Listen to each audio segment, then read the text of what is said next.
ভাইরে, নোবেল বিজয়ী doctor Yunus sir আমাদের বলেছিলেন 1,80,000 রোহিঙ্গা তাদের দেশে গিয়ে ঈদ করবে, অথচ এখন শুনছি নতুন করে আরো 1,13,000 রোহিঙ্গা বাংলাদেশে ঢুকছে।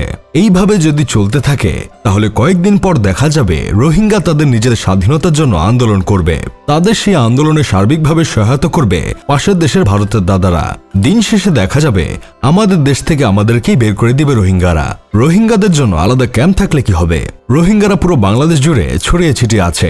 অনেক রোহিঙ্গারা নাকি বাংলাদেশি পাসপোর্ট বানিয়ে অন্য দেশে চলে গেছে। এখন আমার কথা হলো, ওরা বাংলাদেশি পাসপোর্টটা বানালো কিভাবে? কথায় আছে টাকা দিলে বাঘের চোখ পাওয়া যায়, আর আমাদের দেশে টাকা দিলে ডানাওয়ালা পরীর সাথেও সহবাস করা যায়। এত বছর ধরেও রোহিঙ্গার ইস্যুর সমস্যার কোনো সমাধান হচ্ছে না। একে তো আমাদের দেশের অর্থনৈতিক অবস্থা এমনিতেই খারাপ, লক্ষ লক্ষ শিক্ষিত মানুষ বেকার, তাদের কর্মসংস্থানের কোনো ব্যবস্থা হচ্ছে না। এর মধ্যে যদি 14-15 লাখ রোহিঙ্গা লালন পালন করতে হয় তাহলে তো বলতেই হবে একে তো মরা, তার উপরে খাড়ার ঘা।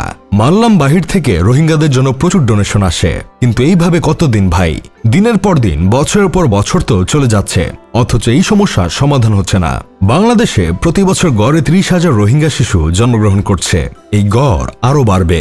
এইভাবে চলতে থাকলে একসময় রোহিঙ্গারা পুরো বাংলাদেশ তাদের বাচ্চা কাচ্চা দিয়ে ভরিয়ে ফেলবে। তখন তাদের বসবাসের ব্যবস্থা কে করবে? আমরা কি পিরিত দেখিয়ে আমাদের বাড়ি ঘরে তাদের থাকতে দিব নাকি? একে তো আমাদের দেশ খুবই ছোট, তার উপর প্রতি বছরে যদি এইভাবে রোহিঙ্গা বাড়তে থাকে তাহলে আকাশ ভরা তারা আমাদের টুট মারা সারা।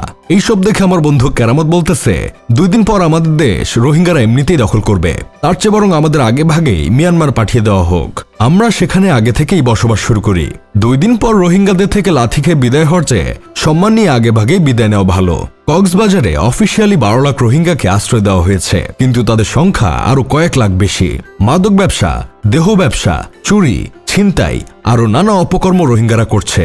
নিজের দেশের মানুষের অপকর্মের যন্ত্রণায় বাঁচি না, তার উপর উড়ে এসে যারা জুড়ে বসেছে তাদের অপকর্মগুলো সহ্য করি কিভাবে?